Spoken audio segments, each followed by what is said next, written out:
Last Friday afternoon, Giants cornerback Eli Apple told me that it was a must-win game against the Dallas Cowboys. Well, after the Giants failed to take care of business and are now 0-2 heading into a showdown between winless teams on Sunday against the Texans, they don't get much bigger than this in Week 3. A loss would essentially eliminate the Giants from playoff contention because of how difficult it is to get back into the race after starting 0-3. So here are 3 keys to the Giants winning on Sunday and coming back on Sunday night with their first victory of the season. Number 1, and we've talked about it all offseason, and it's been a nagging issue for the offense all through the first 2 weeks of the year. The offensive line needs to play better both in pass protection and run blocking. Eli Manning sacked 6 times against the Cowboys, hit 8 times. He was sacked twice against the Jacksonville Jaguars. This is a group that needs to play better up front. They invested a second-round pick in Will Hernandez. They paid $35 million guaranteed to Nate Solder.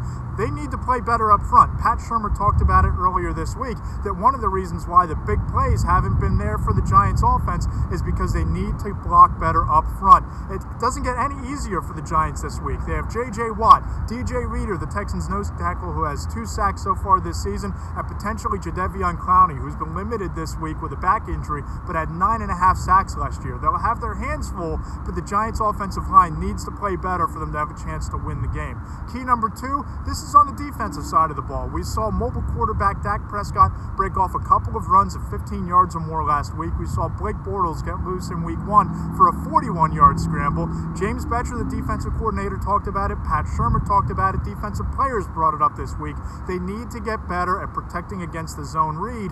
Close those running lanes. Keep Deshaun Watson in the pocket. Don't let him get loose, because Prescott can make some plays with his legs. Bortles shakes loose every once in a while. There might not be a better dual-threat quarterback in the NFL than Deshaun Watson, so the Giants defense needs to keep him under wraps. Number 3, you need to get the big play going. You need to get the ball in Odell Beckham Jr.'s hands early and often. Not just early in the game, early in the down. Even though Eli Manning has been under pressure throughout this entire season, he's still held on to the ball into the pocket, and plays have taken far too long to develop. The Giants need to get the ball out quicker, get the ball deep to Beckham, and that should open up the rest of the playbook.